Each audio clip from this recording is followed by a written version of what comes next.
continuidade na segunda parte do Ação e Reação. Se você não viu a primeira, veja aí a primeira parte, que foi só um pequeno começo. Estava falando sobre a atitude de Paulo, a ação de Paulo e a reação de Deus quando, através do ministério de Paulo, começou a operar os milagres.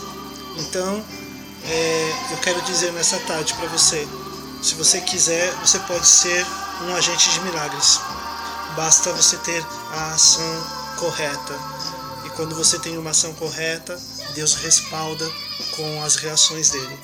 Então, vou te listar alguns itens para que você comece a ter ações corretas, para que o procedimento de Deus com relação à sua vida possa ser de verdade e efetivo. Comece pelo menos com algumas coisas simples e básicas. Fale menos e faça mais.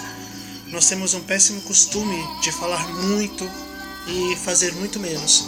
Falamos muito, falamos sobre santidade, falamos sobre cura, falamos sobre milagres, falamos sobre a vida do outro, falamos da vida do outro, falamos como os outros devem se comportar, falamos que queremos ver a transformação na vida do outro, mas não deixamos essa transformação em nós. Então aprenda a calar, a ficar em silêncio e deixar Deus fazer através da sua vida. Aprenda a falar menos e fazer mais. Gostaria de compartilhar com você um texto que está em Marcos 5,16, que só vou falar uma parte para você, mas você pode ler depois. Deixe resplandecer a sua luz.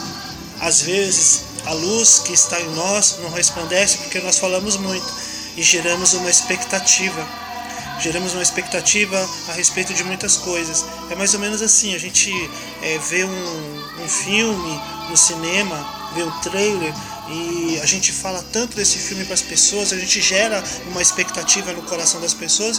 Quando as pessoas vão lá para ver o filme, acaba se decepcionando, porque não era nada daquilo, porque é segundo a nossa visão, não é de acordo com a visão dela.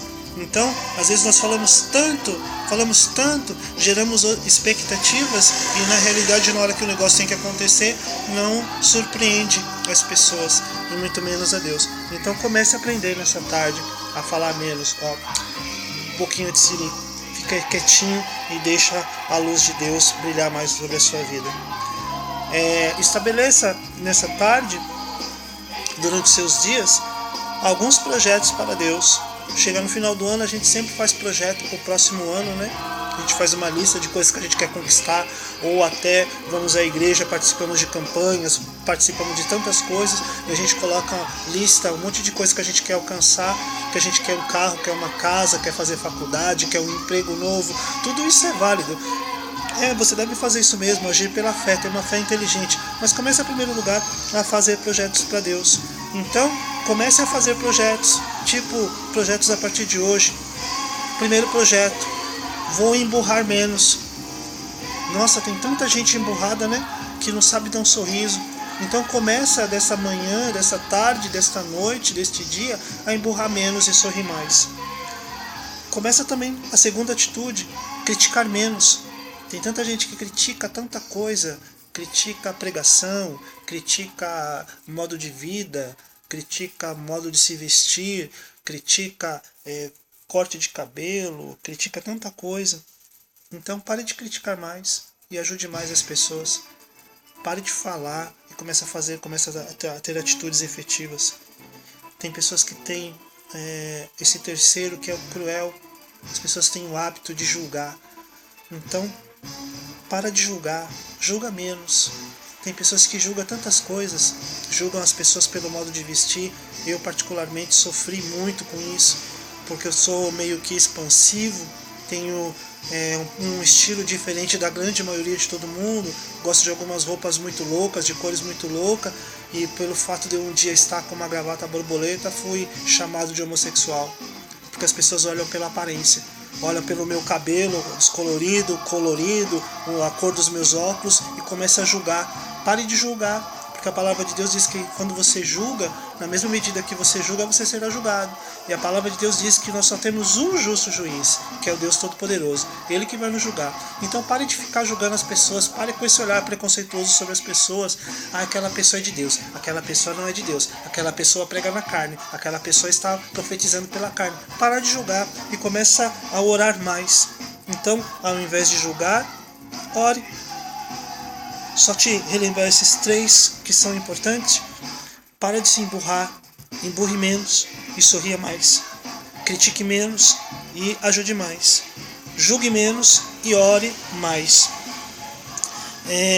Existem algumas coisas que a gente precisa de fazer na nossa vida, para a gente ter ações e ter reações de Deus. A primeira é a gente tem que sair do nosso comodismo espiritual. A gente tem uma tendência meio que ficar acomodado no lugar onde nós estamos, com a vida que nós estamos levando, na casa que nós estamos morando, no bairro que nós estamos morando. A gente se acomoda também espiritualmente também.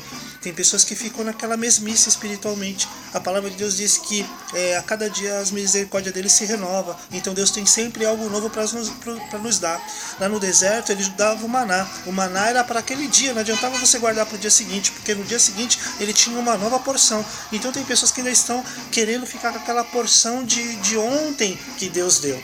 Então acomodados espiritualmente, não querem viver o novo, não querem viver uma plenitude maior do Espírito Santo, não querem se envolver mais. E a palavra de Deus diz que quanto mais nós buscarmos, mais Ele vai nos responder. Ele disse: batei e abri-se-vos-á, buscai e achareis, se você buscar de todo o teu coração. Então tem pessoas que estão muito acomodadas. Isso me faz lembrar de uma passagem de Ana em 1 Samuel, capítulo 1. Ana era estéril. Deixa eu só verificar aqui se é isso mesmo, mas você deve conhecer esse texto. Ana era estéril, ela não podia ter filhos, e o seu marido, porque a lei de Israel lhe dava o direito para o marido, porque era muito importante que se tivesse filhos, porque era uma testificação de que a pessoa era abençoada, agraciada por Deus. 1 Samuel capítulo 1. Então esse homem, ele tinha a sua esposa Ana, que era estéril, e para que a descendência deste homem pudesse continuar, era necessário que ele tivesse um filho, e de preferência um filho varão, um filho homem. E como a sua mulher não podia gerar, então a lei de Israel lhe dava o direito de ter outra esposa. Então ele arrumou uma outra esposa, fértil, e essa esposa gerou filhos, e essa esposa começava a falar no português, claro, para você entender, meio que desfazer, tirar um barato da cara de Ana. Só que Ana, ela não se acomodou. É isso que nós estamos falando agora para você nessa tarde. Ela não se acomodou.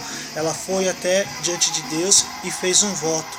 E orou a Deus, e clamou a Deus, e pediu a Deus um filho, e Deus lhe concedeu.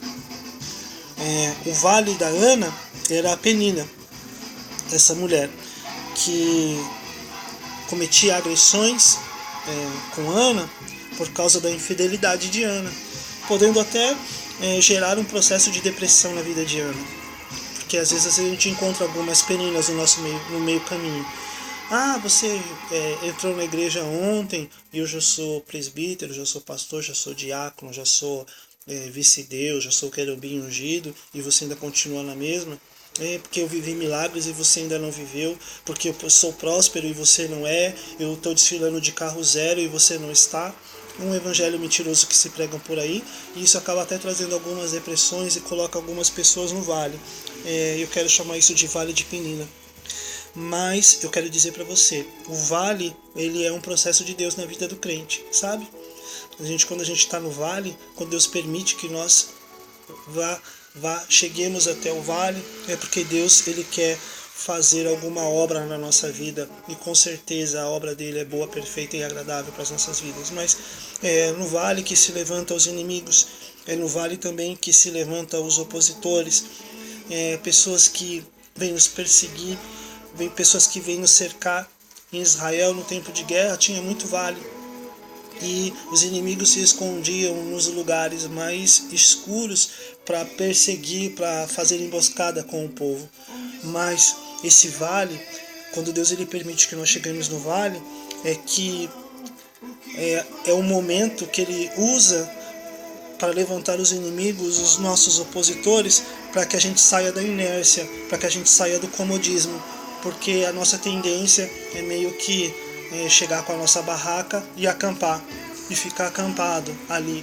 E Deus muitas vezes levanta os opositores, levanta os inimigos, levantam pessoas para nos impulsionar para que a gente marche, porque a palavra de Deus diz assim: diga ao meu povo Moisés que marche. E muitas vezes nós não queremos marchar, queremos ficar naquele lugar de descanso, e ali permanecer e ficar gordo e ficar paralisado. Então, comece a ter atitudes, comece a ter ações nessa tarde, nesta noite. Se você for hoje para o culto na sua igreja, comece a ter atitudes para que você cause reações para Deus. Comece a orar, comece a jejuar, comece a louvar. Use todas as suas armas para você poder guerrear. Aguarde aí a terceira parte.